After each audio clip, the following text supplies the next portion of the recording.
Bonsoir à tous. Bonsoir la famille.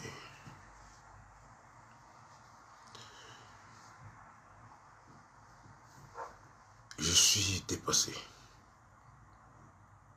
Oui, je suis dépassé. Bonsoir à vous qui êtes là connectés. Bonsoir à tous ceux qui nous suivront après. Partageons le direct et essayons ensemble de pouvoir trouver des réponses. Bonsoir Chita, le Berle Noir. On partage le direct. J'aimerais qu'aujourd'hui on essaye ensemble de pouvoir comprendre des choses qui nous dépassent. Parce que nous sommes face à une situation particulière. Puisque lorsqu'on entre même dans le grand tribunal de notre conscience, pour pouvoir comprendre ce qui se passe au Cameroun, on n'a que l'âme aux yeux. On n'a que les larmes pour pleurer. Je le dis parce que il se trouve que le Cameroun se trouve, ou bien se situe dans un cas particulier. Oui, dans une situation particulière. Oui, dans cette planète. Nous n'avons que nos larmes pour pleurer. Pas parce que on ne parvient pas à combattre comme il faut. Non, c'est parce que toutes les juridictions internationales, parce que toutes les conventions qu'on a signées, parce que même nos frères de l'Union africaine, nos frères de l'Afrique de l'Ouest, leur organisation, la CEDEAO, la CEMAC, nos frères africains, personne n'a le courage de pouvoir dénoncer ce qui se passe au Cameroun. Bonsoir à vous tous. Vous savez, c'est pourquoi je me questionne pour savoir exactement ce que ce système a pu faire pour mériter cela sur cette planète où on se trouve, où personne, je dis bien, aucune entité internationale, même ceux qui sont dans le 237, ne parviennent pas à leur dire stop. Oui, c'est terrible, Marilou. C'est terrible, il faut qu'on le voie d'une manière plus claire. Parce qu'à un moment donné, certains pensent que nous sommes dans une blague.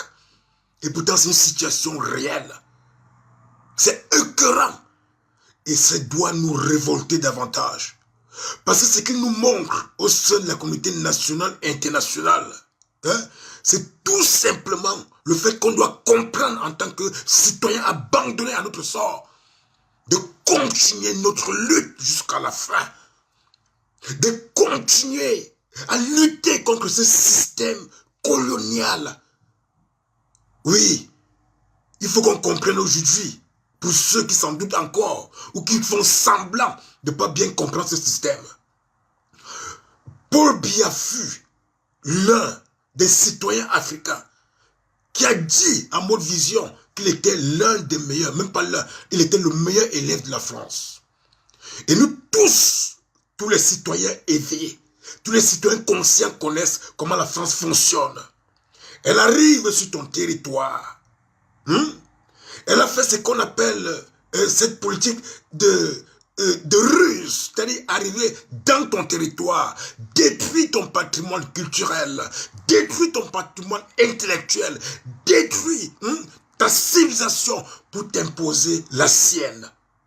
Et en plus de cela, prendre les règnes du pouvoir. Je pleure encore mes frères du Grassfield qui se sont laissés coloniser par ce système. Par ce système de Biya. La colonisation consiste à faire quoi? Arriver sur vos territoires, nommer les préfets, les sous-préfets, les hauts commissaires de la région qui vont être au-delà de vos chefs traditionnels. Et tous sortant du clan tribal du système Biyangongo. Vous avez vu la vidéo qui circule là sur la toile. Lorsque un chef fait comprendre que il ne se nourrit pas de biens et qu'il ne vit pas au dépend des biens. Lorsqu'un chef dit qu'il est là pour conduire son peuple à son accomplissement, il est tout simplement convoqué par le préfet et le sous-préfet. Tous ces milices donc bien envoyés pour les conquérir, afin de les museler. C'est écœurant. Et c'est pourquoi aujourd'hui, on se trouve dans une situation aussi grave. Nous avons vu, bonsoir à Washington, nous savons tous une chose, ces gens, cette milice, comme on a dit tantôt, en tant que meilleur élève de la France, elle vient dans vos villages, dans vos contrées, pour vous contrôler, pour tuer votre patrimoine culturel, pour tuer votre patrimoine intellectuel, j'ai bien intellectuel, pour détruire vos mémoires. Ils nomment des sous-préfets, ils nomment des préfets. Ça, c'est une autre révolution. Tous les supérieurs de l'administration doivent venir de la milice tribale. Là, c'est pour... Vous avez vu, il y a une lettre qui circule sur la toile où ils ont donné le programme à long terme, un programme qui va rester de génération en génération comme un patrimoine, comme un héritage. Donc,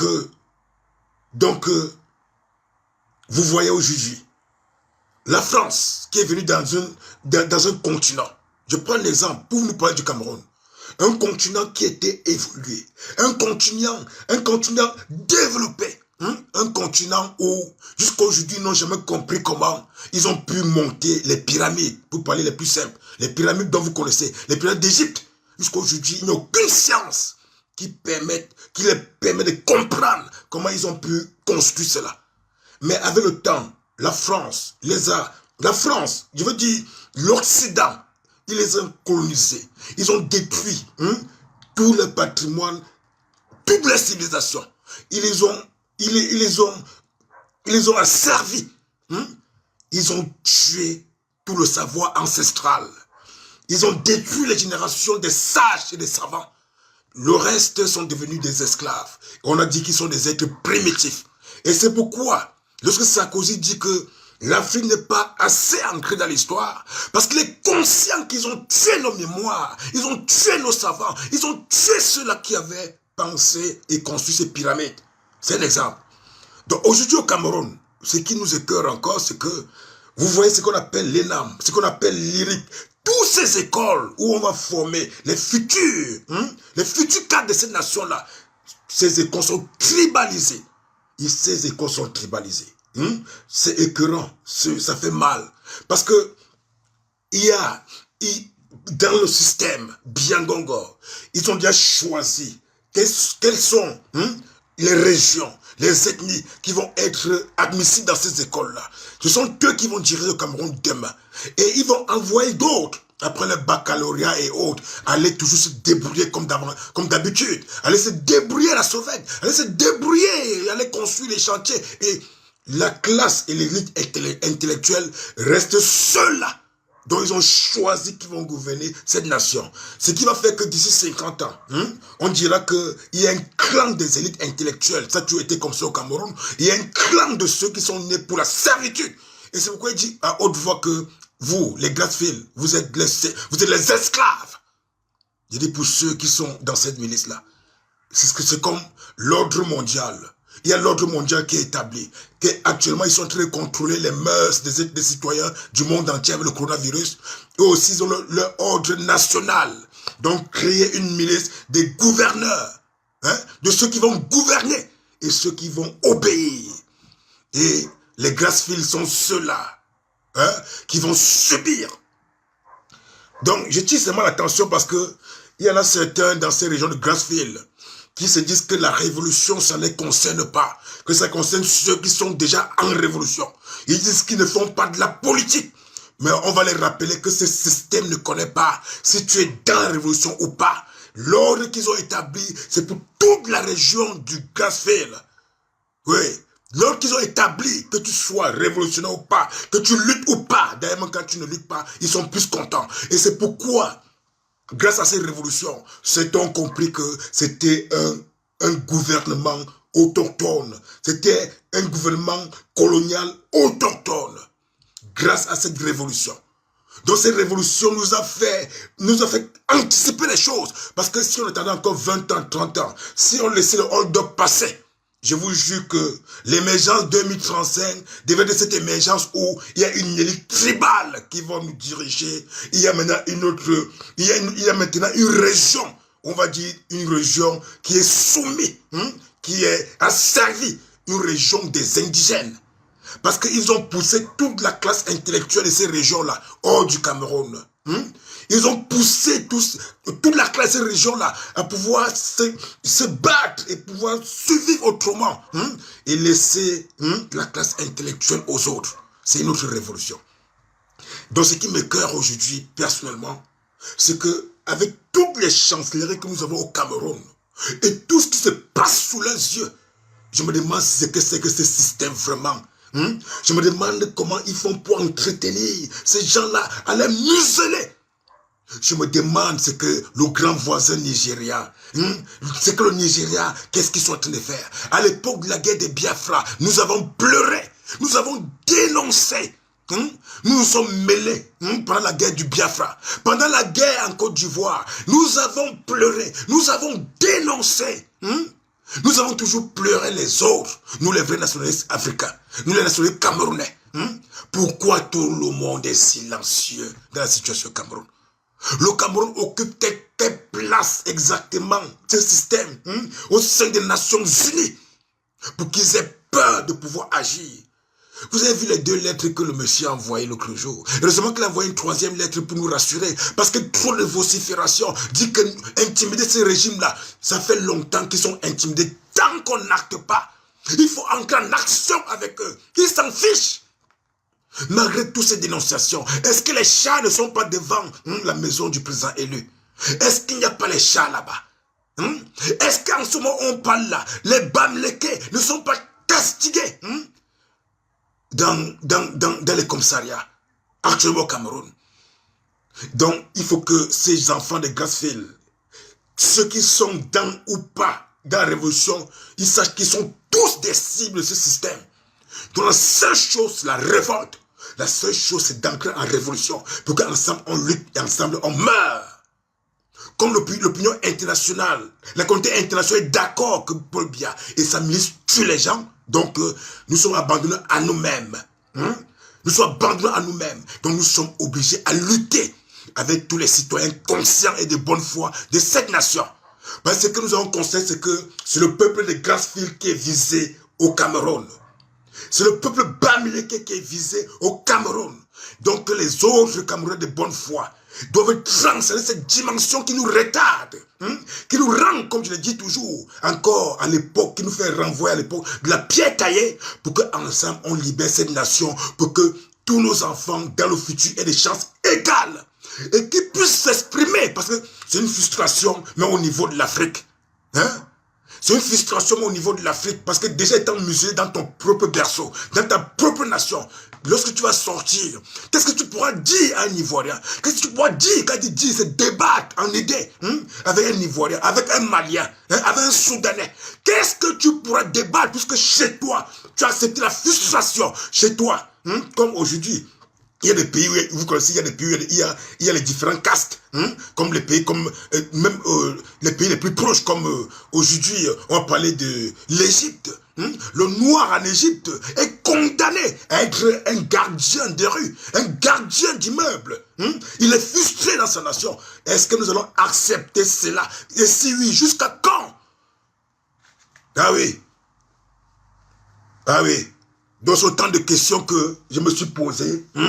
Parce que lorsqu'on parle de la lutte, de la révolution, on oublie les situations profondes. Et je vous dis encore, puisqu'il y aura le père Penda Ekoka, qui va passer tout à l'heure à Equinox. Vous allez comprendre la même situation dont je parle, qu'il va déplorer.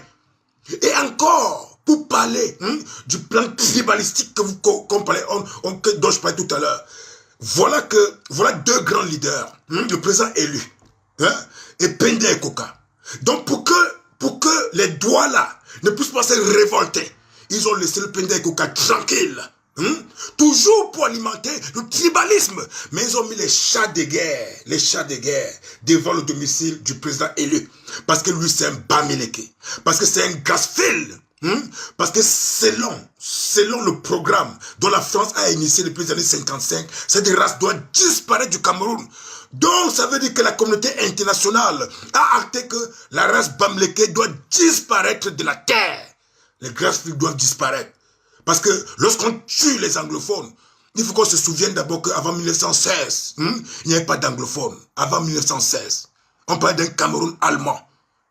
Je rappelle cela pour dire que lorsqu'ils tuent à Bamenda, ils savent qu'ils tuent. Ils sont en train de tuer les Gasfil. Ces Gasfil qui ont oublié eux-mêmes l'histoire, qui sont aujourd'hui dans une lutte de sécession.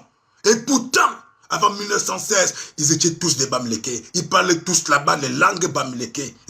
Parce qu'aujourd'hui, là, ils refusent eux-mêmes de réfléchir, de penser à leurs origines profondes. Ils tombent dans le gros piège de ce système qu'on les appelle anglophones.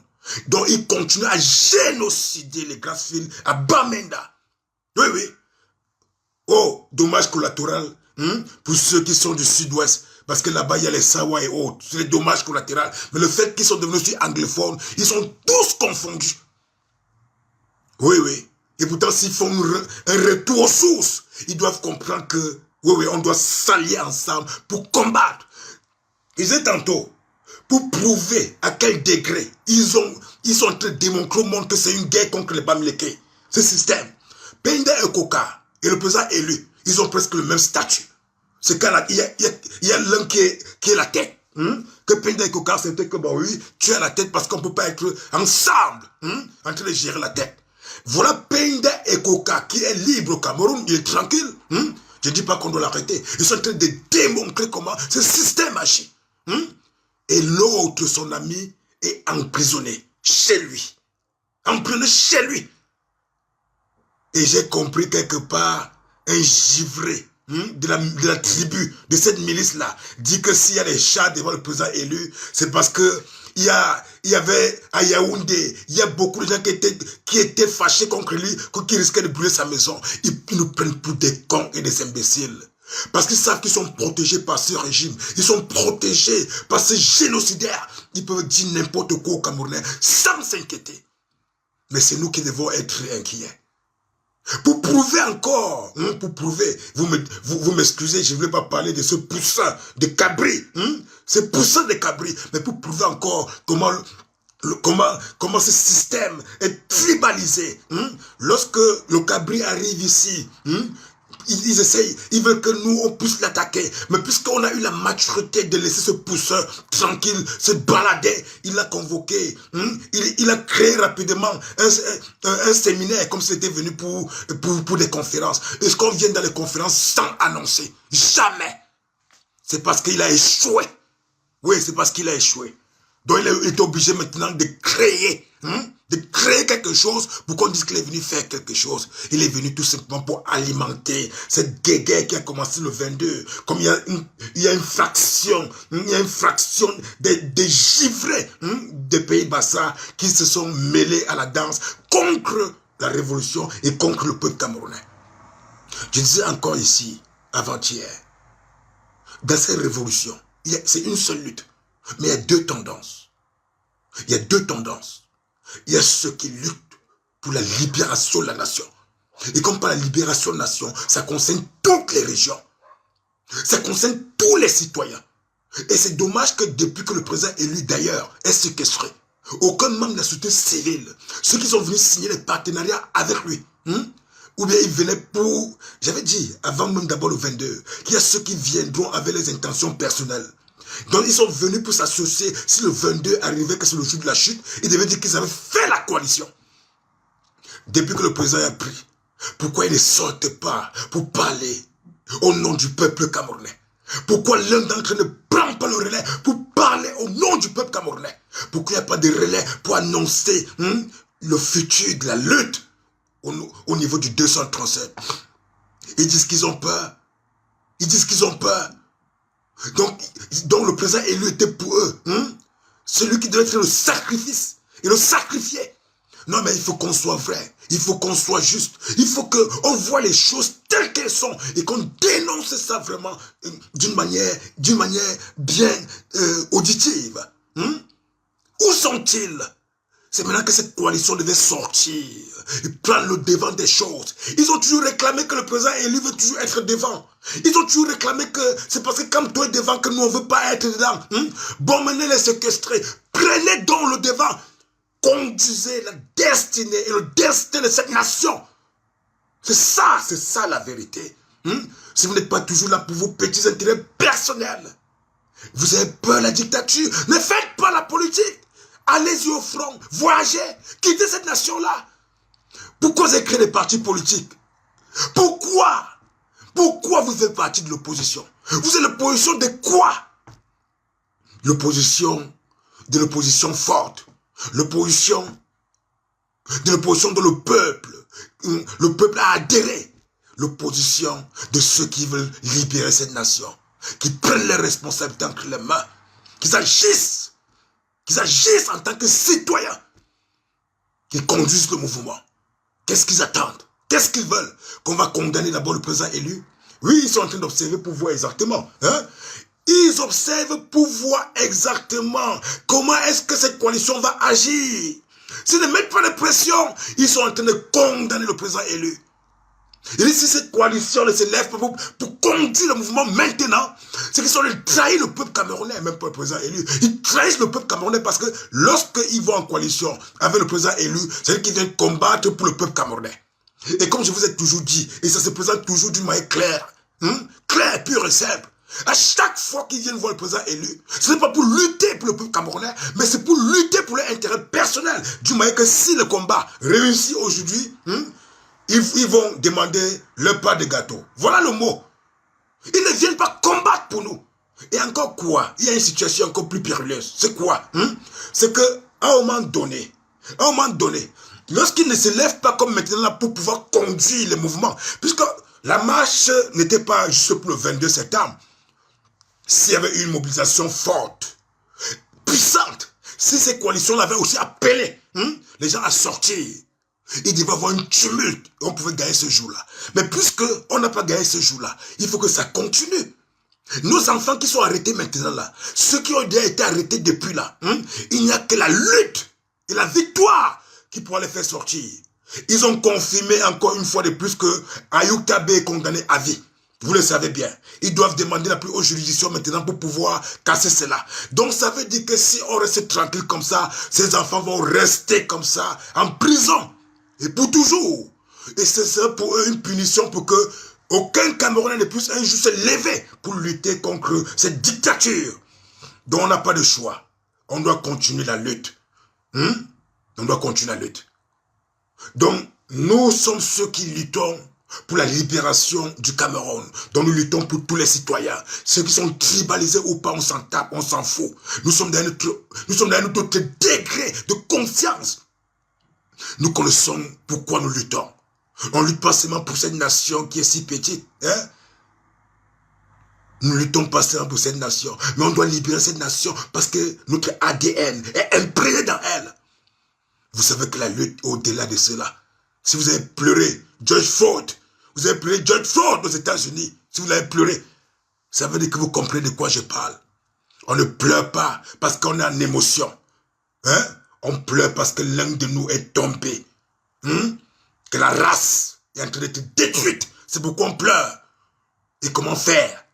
Puisque à l'intérieur, il y a des ennemis comme Biya qui luttent pour conserver la conservation du pouvoir qui a dégradé la nation. Je l'ai dit dernièrement et je répète encore. Il y a ceux qui luttent comme Biya et son système pour conserver un pouvoir qui a dégradé et tué l'ADN de cette nation. Le régime Biya, qu'est-ce qu'il a su faire de merveilleux au Cameroun? De faire en sorte que le peuple camerounais soit plus un peuple d'êtres qui raisonnent, qui se questionnent, mais soit des peuples qui obéissent. C'est pourquoi l'alcool, c'est pourquoi les petites animations comme le football et autres, les distractions sont des choses qui mettent en avant La corruption, pour qu'ils ne font pas d'efforts, qu'ils restent toujours tranquilles. On vient les corrompre, qu'ils restent tranquilles, pas de réflexion. Vous avez votre gombo. Et vous savez que lorsqu'on tue un peuple, au niveau de sa raison, lorsqu'on détruit la raison de l'être, il devient un robot. Il est un homme automatique. Donc, automatiquement, il obéit. Donc c'est pourquoi le régime Biya, il ne comprend pas pourquoi ce peuple de Grassfield ne veut pas ancrer dans cette situation, malgré qu'on les a bloqué les écoles au Cameroun, on a bloqué tous les systèmes au Cameroun, mais ils sont toujours dans le mode questionnement. Et c'est pourquoi ils savent que le Cameroun va mal. Et c'est pourquoi ils viennent lutter pour la libération de toute la nation, de tous les Camerounais. Et c'est pourquoi le président élu, malgré tout le prestige qu'il a eu de par le monde, et c'est qu'il l'a encore, il est ancré dans cette lutte, parce que comme il a dit, et comme nous aussi on le dit, nous ne voulons pas mourir comme des esclaves. Bon oui, nous ne voulons pas mourir comme des esclaves. Oui, oui, qu'on meurt comme Maître Swap, qui en mourant, ça je savais que je meurs ainsi, mais dans la lutte. Je meurs ainsi. Ils m'ont tué ainsi. Mais je suis fier de partir, même si c'est pas lâcheté. Parce que je pars étant à fond dans la lutte, dans la bataille. Malgré que j'étais un avocat de haut prestige, j'ai préféré lutter pour les plus démunis. Lutter pour la survie nationale. Donc c'est pourquoi nous luttons. Donc on ne pose plus, je le dis tous les jours pour répéter, pour que ce soit maintenant dans notre ADN. Que personne ne croit encore qu'il lutte pour le MRC. Que personne ne croit encore qu'il lutte pour le président élu. On lutte contre un système qui a décidé de nous diviser, de détruire l'esprit de la nation, de tuer l'esprit de la nation. Nous luttons contre un système qui a décidé d'aliéner davantage son peuple. Un système qui a décidé d'animaliser son peuple. Puisque lorsqu'on ne pense plus, lorsqu'on ne réfléchit plus, lorsqu'on obéit seulement, nous sommes devenus des animaux. Nous sommes devenus des moutons. Et c'est ce qu'ils ont fait au Grand Nord. Ce qu'ils ont fait au Grand Nord. Car ils avaient peur que ces élites du Grand Nord, après avoir abusé, des Ahidjo, ils savaient qu'il y avait une seule mission. Une seule mission, c'est les aliéner. Et pour les aliéner, qu'est-ce qu'il faut faire? On détruit le système éducatif. Vous voyez les écoles au Grand Nord. Tout est fait sciemment. Tout est fait sciemment. Donc, on les a animalisés. D'une manière qu'aujourd'hui, pendant que leurs frères de la région Moadou Mota lutte, on les fait comprendre que Moadou Mota lutte pour les Bamileke. Le phénomène Bamileke est devenu un phénomène très dangereux dans cette nation. Donc Moadou Mota lutte pour les Bamileke, ça veut dire que les Bamileke qui demandent la révision d'un code consensuel, on va accepter que quand ils disent Bamileke, ils parlent du président élu. Donc les Bamileke qui demandent la révision d'un code consensuel, c'est quelque chose de mesure pour les Bamileke, ou bien c'est bon pour toute la nation et toutes les régions. Les Bamileke le Bamileke qui demande que la guerre s'arrête, cette guerre fratricide s'arrête au nord-ouest, au sud-ouest. Donc c'est une mauvaise chose pour la communauté nationale et internationale. Honte à la CEMAC, honte à la CEDEAO, honte à l'Union africaine, honte à l'Union européenne, honte aux Nations unies. Bravo et courage au peuple camerounais. Il n'y a que nous qui allons continuer sérieusement cette bataille. Il n'y a que nous qui allons libérer cette nation.